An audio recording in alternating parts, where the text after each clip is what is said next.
Paul Weidner, welcome back to the podcast. Super pumped about this. We just went through a little bit before the podcast, honing on what we're going to talk about. But parents out there, today we're going to get into character traits, why these traits are so valuable, and why through sports we can learn so much about these traits and acquire these traits.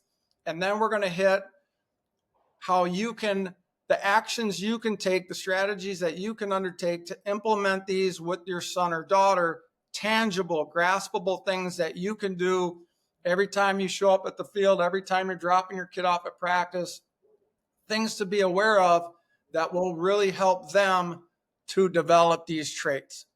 So before we get ahead of ourselves, welcome back, Paul. Good to see you, man. Thank you. Happy to be back. Let's go. It's been a minute, so we've both been busy, summer, traveling, stuff like that. So it's good to get back into it. Sure is. And I'll tell you what, when this popped into my head was I've been out to the Cape Cod where my younger son's playing, and up to West Virginia where my older son's playing. Spent about a month just watching games, watching baseball, and it really dawned on me. Now my son just graduated Michigan, finished, has a degree, done with senior year. And of course, thinking about where did all this take us from back from T-ball to where he is today? What was the value? What did I hope as a parent that he learned, acquired along the way? So that's where I circle back to this character traits. And let me start with this. When my sons were like, and I think I've mentioned this before, but when Will and Drew were maybe 11 and 8, 10 and 7, something like that, we actually sat on, I remember it vividly, at our table in our kitchen and talked about this. If you're going to be involved in sports, which we love, these are the character traits that we hope, myself and my wife, that hope you develop. And these are the areas we're going to place our focus. And we went through this with both Will and Drew. We had a list of character traits.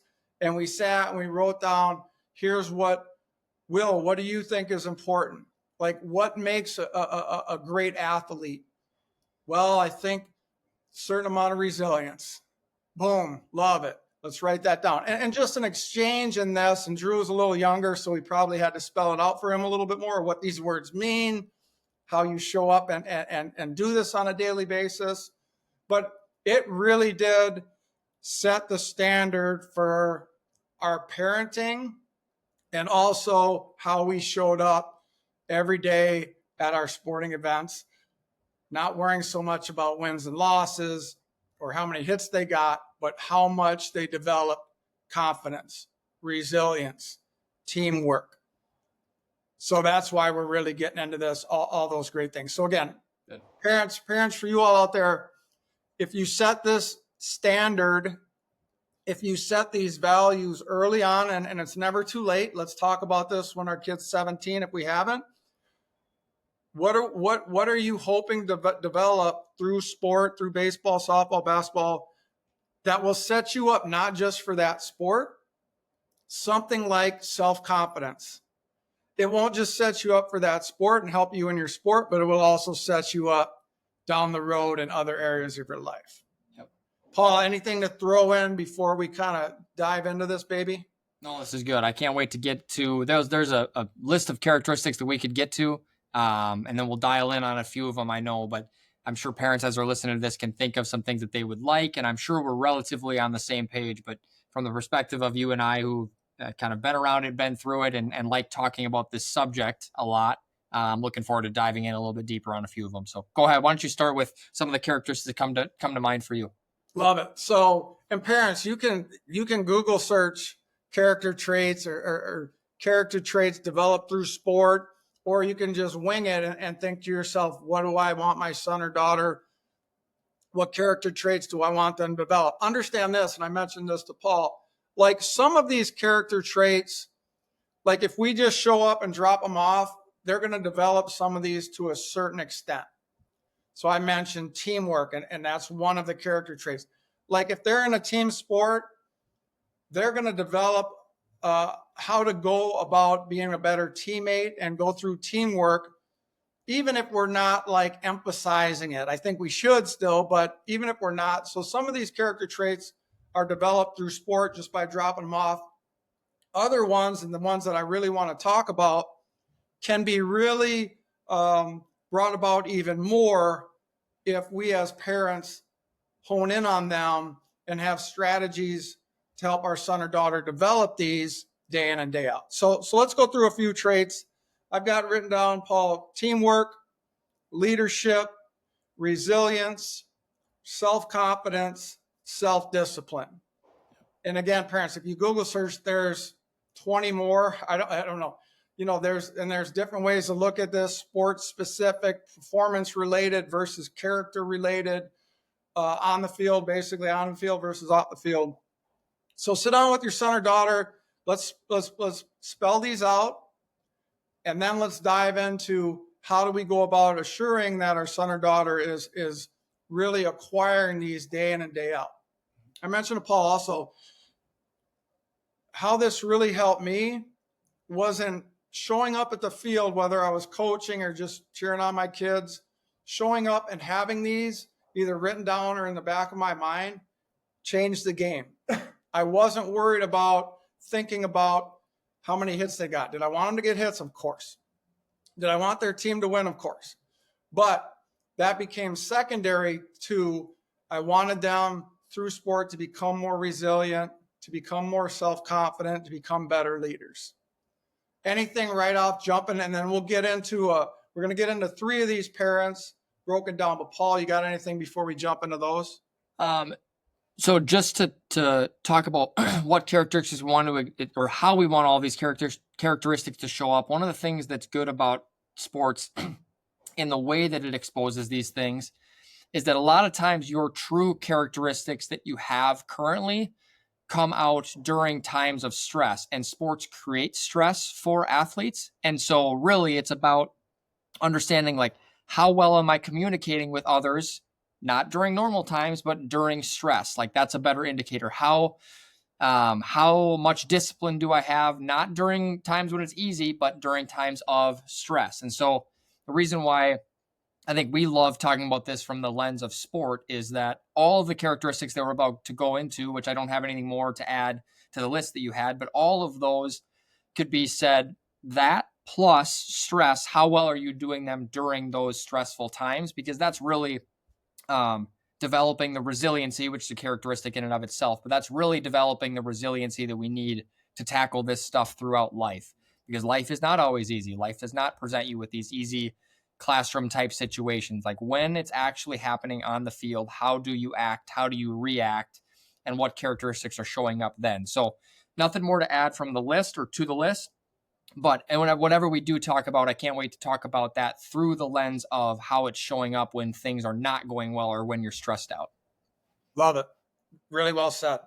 Really important point, how sports through stress, and not just stress, but some of these character traits through good times as well. We've got to stay honed in on some of these. Like, our son or daughter went 4 for 4 and we won the game. How do we pull back a little bit from that? Or should we pull back? So again, focusing on these characteristics will help us. Paul, you always talk about, right, like staying even keeled through this, not too high or too low as parents. And this really helped me to stay on this more even keeled space. So let's talk about resilience first. I think everybody out there understands what that is. That's the ability to overcome adversity, the ability to stick in there when things are hard. And as Paul just mentioned so eloquently, sports is amazing for this, right? So I think as parents, we all want our son or daughter to be more resilient, but oftentimes we get wrapped up in the game. Our son or daughter's getting wrapped up in the game, and we're focused on how many hits they got rather than how they overcame that ball that went through their legs at shortstop. We're upset that it went through their legs, and we stop to think about, like, that's going to happen. How are they responding now? That's what's so important. What's their response when they give up that 3-point shot to end the game and we lose by a point? What's their response when they miss that big free throw? And again, for me, this helps so much having this in my mind.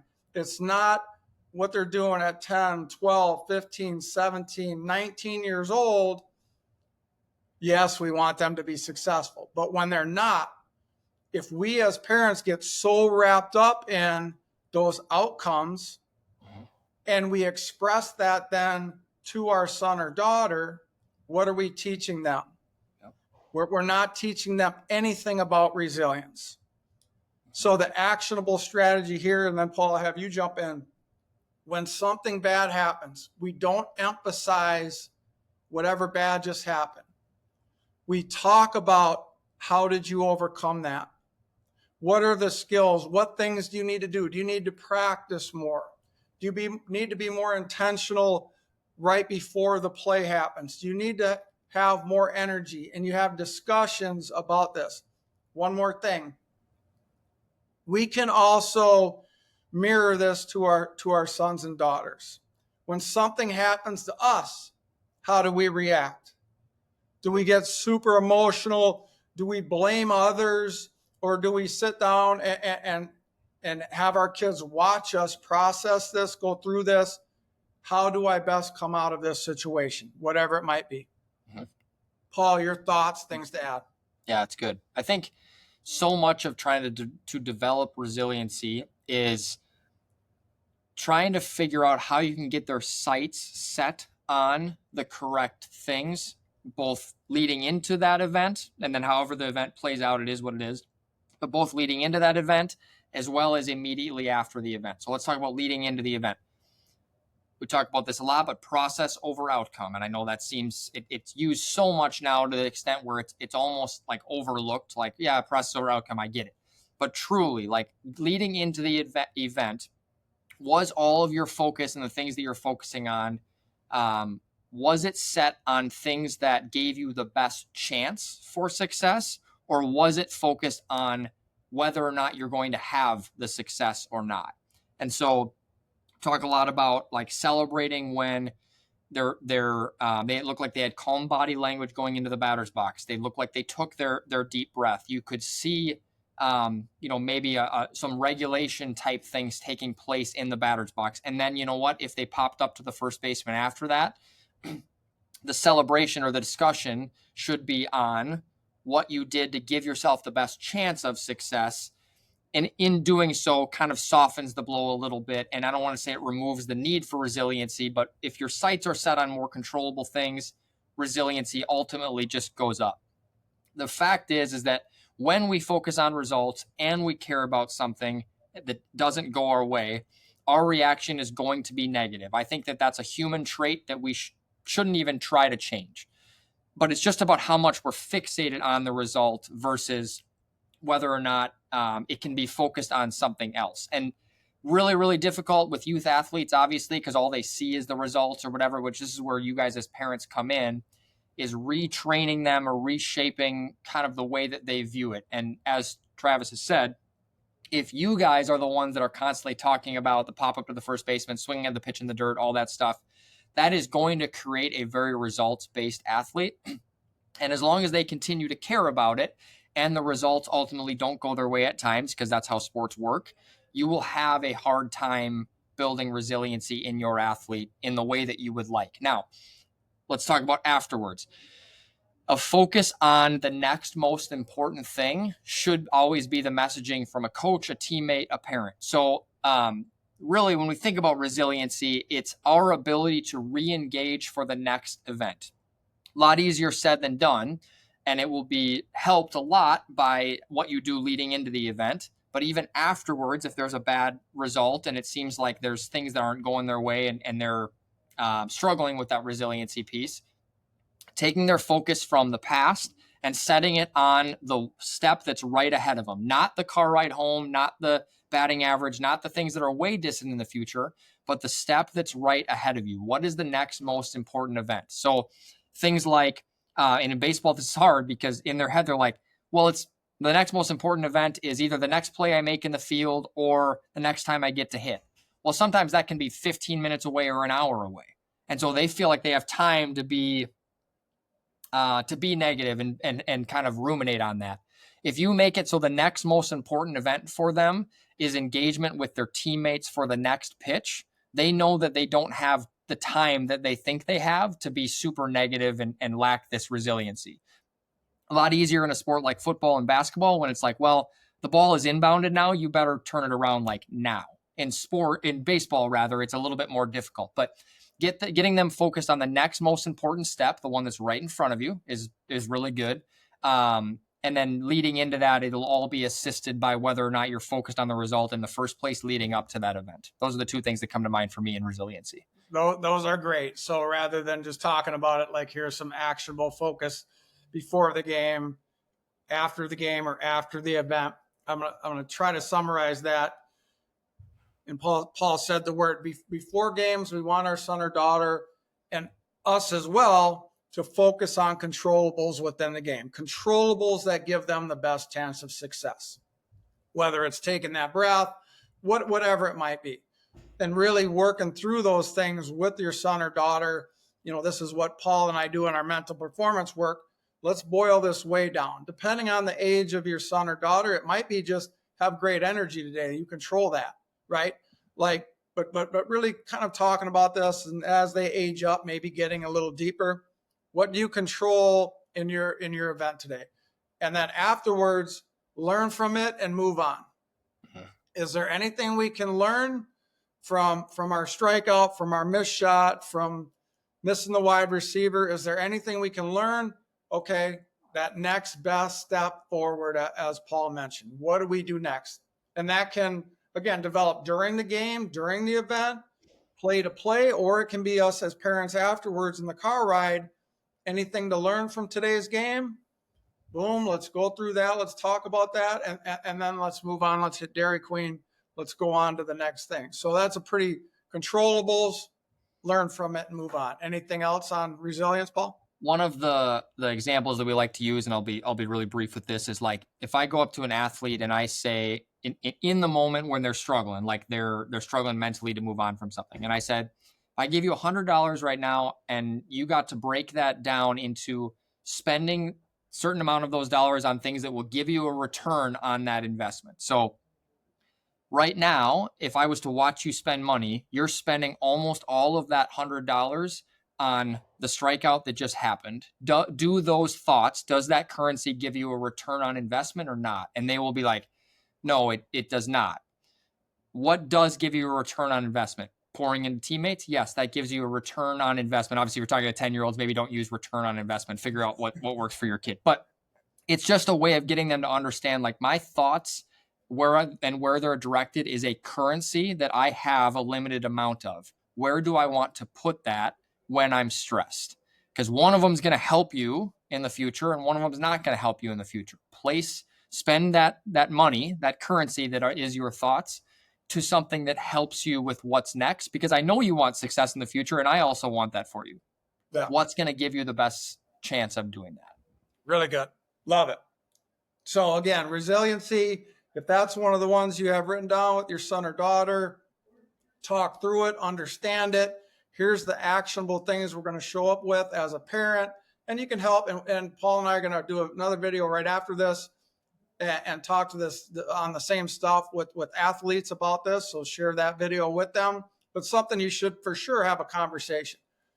What do we think it means to be resilient? How do we do that on a daily basis? How do we get better at doing that? We're not looking for perfection, certainly, but progress in that area. So really good. Let's go to the next one. Self-confidence. Mm-hmm.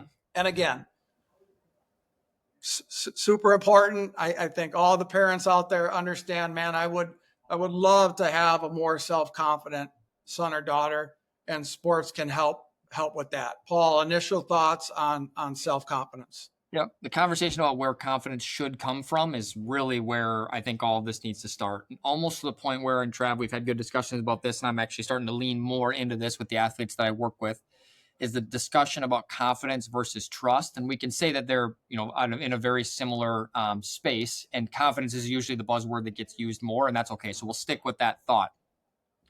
more permanent confidence that does not ride the wave up and down comes from a place of what have you done leading up to that event that you can lean on and say, this gave me the best chance I could to trust myself in this moment that I'm trying to have. So confidence in the batter's box, what does that feel like? Well, if we wanted to have that feel the most permanent and most controllable, we would really turn that word into trust. And then it's like, well, how do I trust myself? Well, I trust myself because I put in a good week of training. I trust myself because I lifted all off season. I trust myself because I journaled before the game. I trust myself because my pregame process or my pre-pitch process was really good. Things that help build to this moment to say, I trust myself as much as I can right now. I'm as confident as I can be right now because of XYZ, as opposed to I'm really confident now because I got a hit in my last at bat. When you got a hit in your last at bat, it's really easy to be confident in your next one. However, we can't lean on that because obviously you're not always going to have gotten a hit in your last at bat. And that's a lot harder thing to lean on. And so when we try to transfer that over into life or bigger picture things, how is your preparation, which will be a good lead into discipline, but how is your preparation and how are you building on the right things to give yourself the best chance of success and trusting yourself when it's needed most? If I was to ask an athlete or a kid who's obviously in school, what makes it so you would be the most confident going into a test? They would all say, "Oh, studying, probably," right? And that's something that happens well before the test. But for whatever reason in sports, we go, what gives you the most confidence going into that bat? Well, probably my last at bat, instead of the studying that they did, which is their week of training, their pregame, all that stuff, right? So it's funny how different those two are. And I know one of it's because we're competing and the other one's more just like it doesn't have immediate feedback. But try to get them to think about the test taking analogy of trust. Why do I trust myself? Why am I confident in this test? Because I studied. Why do I trust myself in this at bat? Because I studied, because I went to go work hard in pregame and all that stuff. And you could build upon the right things in that way. Does that make sense? Yeah, no, it makes a lot of sense. So again, parents, we'll spend the time necessary in our video for the athletes on this, on what exactly confidence looks like. And it's hard. And Paul and I have had lots of discussions on actually how we build confidence. I like the fact that with this, we put self-confidence, made it kind of a hyphenated word. Self, is more like trust. Self is belief in self. And so parents, your role in this is to try to help your son or daughter believe in themselves. Right. And you play a huge role in this. So that's what I really want to pound into on this. Again, we can go around and round on how we get more. Obviously, kids have more confidence when they have success. That's true for all of us. Like success builds confidence, but we can't rely on that in sports. So I'm just going to summarize this too. What I talk about is two things: preparation and process. So how is your preparation and what is your process that gives you the best chance of success? Doesn't guarantee it, but what's your process? Your pregame stuff, your in-game stuff. And parents, you can have conversations with this, but again, at older ages, maybe the preparation, did you have a good couple practices this week? The process is you're going to bring great energy to the game today. As younger athletes, as they get older, it expands. When you talk to college kids, college athletes, players about this, Paul, you know the process is deeper than that. Yeah. But we don't really need to get into all that. How can parents help their son or daughter to have more self-confidence? What, Paul, are the things that parents need to be leaning into? Yeah. Well, and this, again, I don't want to sound repetitive on the previous subject that we talked about, but what is it that you are focusing on going into a game? So like if you're focusing a lot on last game, like see what you did last game, either good or bad, going into that game about how their confidence level should be. And their confidence level is going to ride this roller coaster of results-based confidence, right? As opposed to like you're talking to them about, really proud of you that you went to weights all 3 times this week. Really proud of you that you did all the training you were supposed to do. I saw you journaling last night. Really proud of you for that. Like those types of things that make them feel like they've put themselves in a spot to feel confident. And confidence is not, it can come and go for sure. We want it to be more permanent, but are you in the best position you can be to feel as confident as you can be is a lot about, as we talked about in the previous topic, is a lot about the focus and like where your sights are actually set on and where you're gathering that from. So conversations that you're having with your athlete, try to focus more on things that they've done to help themselves prepare as opposed to done in like the sense of previous success, because then when that does not end up happening, they go, well, now where am I getting that from? And you go, yeah, I don't know. Like, I don't know where you're going to get that from because you're 0 for your last 9. So good luck, so just try to have the right conversation with your athlete in that way. Love it. I think it does definitely circle back to resilience. Like the kids that are more resilient, like overcome adversity faster, are more confident. Like all these things go hand in hand. So I think there's definitely a piece to that. As parents, I would say a couple things to just add on to what Paul said. It's the same thing. Not focusing on results. Okay. Super hard. I get it. Let's do what Paul did last time. Before games, before events, where are we placing our focus as parents? Let's talk about the work that they put in, the preparation they have, and how is their process, the controllable things that they're going to focus on going into this game. If it's a young athlete, like just have great energy, focus on that. See if you can have great energy the whole game. As they tick up in age a little bit, it might be more deep breath, focal point. It might be more, you got to have a really good plan when you walk up to the plate today. Like all these things are bigger mental performance things. And we've talked about, go back to things we've done. Paul and I have done just talking about confidence. We've done videos on that, resilience. But as parents, don't focus on the results. Focus on the preparation and the controllables that they have leading into the game, before game. After the game, don't focus on the results. Focus on those controllable things that you were watching that they did or maybe didn't do. Have discussions about those. I thought your energy was amazing today. You were super resilient. You were picking up teammates, all these things. And they just think that's all I have to do when I show up to the game. That's what my parents are watching. Yep. Have great energy. Go through your deep breath. Have a good process. When you're getting ready to field the ground ball, be ready. Do your prep step. Like all these things. If you're that in tune to it as a parent, you're watching for all the things before the at bat or this one pitch and after. And how are they doing in those things? This is hard, but it should have very little to do with, and I'm going to tell you a quick story. So as I told Paul, my younger son is playing in the Cape Cod League. It's a tough league. It's hard to get hits out there. He's getting really tested in his preparation and his process. And what we talk about, I watched his game yesterday. Afterwards, and I'm getting really good at this. Pat myself on the back. Here's the things you did really well. Right? Here's the things you did really well. And it's controllable. He was catching last night, and he was having great interactions with his pitcher. 100% controllable. Pitcher would throw a good pitch. He'd be like, yes. After a strikeout, he's flying up and throwing the ball around the horn. Controllable things. So starting with all the positives. And then controllable things to work on. Things to work on. Not, you did this wrong, you did that wrong. No, what things do you think you need to work on? And again, when they have this mindset of, I control things, that's confidence. As close as we can get to it when we're not having great results. What do I control that gives me the best chance of success? Any things to wrap that one up, Paul? Just make sure, and referring to some previous things that I've talked about, but I don't know, some people, maybe this is the first one you're listening to, and that's okay.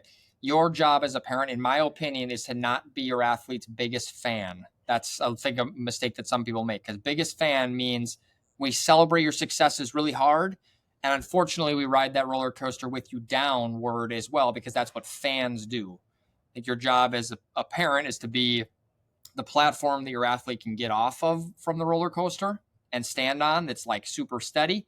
And so if you do that correctly and you have all the right conversations, that's how your athlete is going to perceive you, as this really safe, steady platform, instead of, yeah, it was really fun that they were so amped up when I went 3 for 4, but inevitably, not that you're hard on them when they went 0 for 4, but in their head, you're riding that roller coaster with them, because how you're perceiving them as an athlete or as a person, not to get too deep, but as a person, is when I go 4 for 5, everybody's really high, or like really high with me. And then when I don't, you're not quite so much. It would behoove you to be maybe the same on both sides, so they can feel like you're a really steady source of influence on them, as opposed to riding that roller coaster with them. Really, really good. I mean, it's so obvious in my head, and hopefully parents, it's becoming more obvious. Confidence, especially at the younger ages, is developed through what our parents emphasize, what they're modeling, what they're showing us, the words and actions that we're using towards them. And if we want a more self-confident player, athlete, we can't focus on results. We have to focus on the controllables. And once they latch onto that, they just stop riding that high of low of, well, I got 4 hits, I'm really good. I didn't get any hits, I really suck. Like, that's not what we want. So really good. All right, last one, self-discipline. Describe that, define that for us, Paul. Yep. I think this is the briefest, the one that would go quickest for me, because I think as far as youth sports all the way up right now, it's never been easier to develop discipline in one sense, because of how structured everything is. There's always something for you to be doing every single day in youth sports. That's just the way it is, like it or not. That's just the way it is now. There's always something to be done. So an athlete develops a very high sense of, like, my day is structured and that is for my benefit, and that's how we do it. The key for parents is going to be, how can we transfer that discipline from because your structure said so to because they internalize that as being good for them and would do it whether or not somebody told them to or not. So long time ago, when there was no structure, there wasn't even an answer key to the question as far as what would your day look like if you were to get the most out of it. They'd be like, I don't know. Like, I practice once a week and I never lift, and I don't even know what that looks like. They now know what it looks like. It's just whether or not they own it or whether you own it for them. So as a parent, like, trying to get them to own it as early as they realistically can, which won't be 10 years old, I would argue. It's probably going to be a little bit later than that, but try to start that process as early as you can, of like what them telling you, like, not what they get to do today, but like, hey, do you remember what your schedule is today? Yeah, I got this, this, and this. Cool. What time? Like, you want to be there 5 minutes early? Yeah, I think that's probably right. Or 15 minutes early. Yeah, that's probably right. I don't want to be late to things. Like, I want to work hard. I want to do these things so that they own it, not you own it for them. And that's really the all that I have on that, because I think the structure provided for them has never been higher. And so they'll know what it looks like, at least. Yeah. Really good. And again, I think this is I'm going to start doing this when I talk about confidence, when I talk about discipline.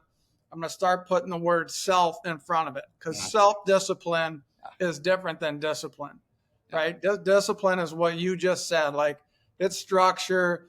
I have to do weights at 6. I have to hit the field at 11. But that doesn't ever create the self-discipline, the internalized desire, want, drive, motivation, whatever you want to call it. So flipping from discipline to self-discipline is so important. I can promise you, once they get into college, once they get out on their own, are they still doing these things without mom and dad dropping them off or having the schedule written on the wall? Like that stuff helps. Don't get me wrong. Like, I think there is a need for some of that. I have a calendar that I go by. But let's have discussions about why these things are important, right? Not just, boom, here's, we're going to do it. Why is the weights at 6 a.m. important? Why is this valuable to you, to the athlete? why is being at practice and maybe being there 5 minutes early, why is that important? And once they know their why in this, how it's going to help them on the field, off the field, in relationships, whatever it might be, now they start to take ownership of it. But I think you're 100% right. Like it's become, here's what the coach tells me I have to do. Here's what my parents tell me I have to do. And again, like you say, at 10 years old, yeah, it's probably leaning more towards that at 8, 9, 10. But at the earlier, the better, as far as I'm concerned, if they can start taking ownership. And for me, it comes back to why. So let's have conversations about that. Anything to wrap that one up? That was pretty I short like and sweet. what you mentioned with the college part, because like let's just make this an academic example. The day in the life of a high school student is totally laid out for them the way it's, that you got to be here at this time, and sports after school are at this time or whatever. If that's the case, then doing more should result in college them being able to figure out how to manage their time on their own. But it doesn't work out that way. The percentages of kids that still struggle with that transition is 100% about how much they own their time and how they use it, not how much it's actually been told to them how to do it. So the college example is a great example academically. And that's just going to be true for sports as well. Like, just because they do more doesn't make them inherently more disciplined or inherently more structured as a person, because the second somebody that was holding that ownership for them goes away, that all goes away with it. So that's where the ownership piece is really important. I like that you said the college part, because I think that's a great example of it. Yeah, and I think it would be easy for a parent that's listening to this. Well, my kid's 10, college is 8, 9 years away.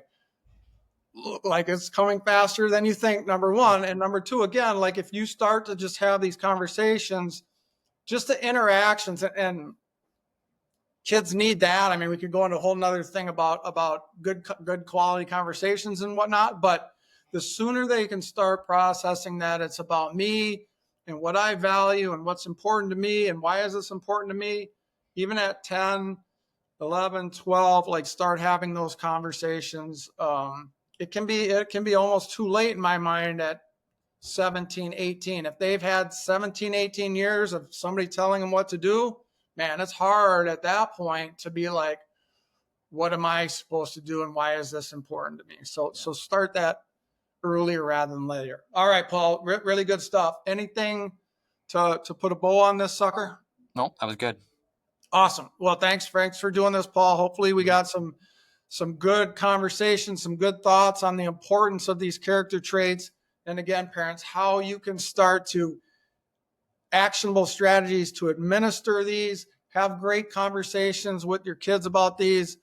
Again, I think it's just a wonderful way to connect with your son or daughter on things that are important and values that are important.